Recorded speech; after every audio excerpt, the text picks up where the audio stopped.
dia a tots i totes. Som l'alumnat de segon de primària del Col·legi Hernández. Avui en el nostre programa de ràdio anem a parlar dels actuals problemes del fons marí. A continuació, donem pas als nostres companys i companyes que vos parlaran de la Posidònia. Hola, bon dia. Per si no ho sabeu, dir-vos que la Posidònia és una planta i no una alga, com creu molta gent. Produeix tant d'oxigen com l'Amazones. Un dels motius per els quals tan important conservar-la.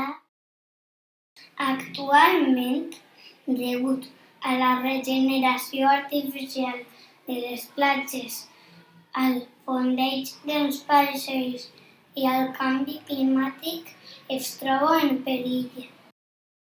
Acte seguit, donem pas a un altre grup de companys i companyes que ens parlaran dels animals marins en perill d'extinció. Hola, bon dia. Nosaltres anem a parlar-vos dels animals en perill d'extinció, que es refereix a la probabilitat que una espècie desaparega. El principal motiu és l'abús que fem els humans dels recursos naturals i produïm grans problemes de contaminació. Per altra part, també està el canvi climàtic i l'augment de la temperatura de l'aigua.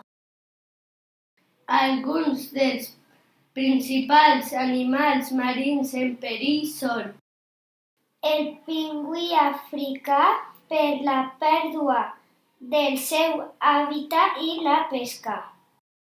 La tonyina blava, ja que és el peix més consumit al món. La tortuga babau per la pesca i pèrdua del seu hàbitat. El corall per la pesca d'arrossegament. La llúdria marina, degut a la caça que s'ha fet durant els anys per la seva pell. Per últim, anem a donar alguns consells per ajudar al fons marí. En primer lloc, no deguem tirar escombraries al mar, l'únic que aconseguim és embrutar-lo.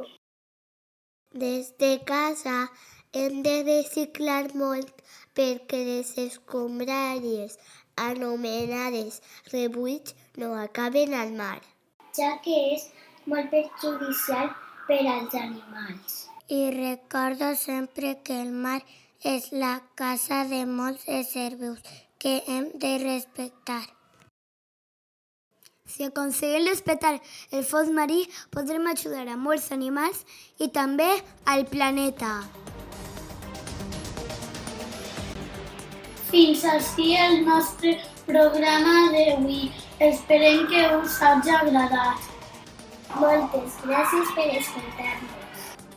Esperem tornar prompte amb un nou programa. Fins prompte.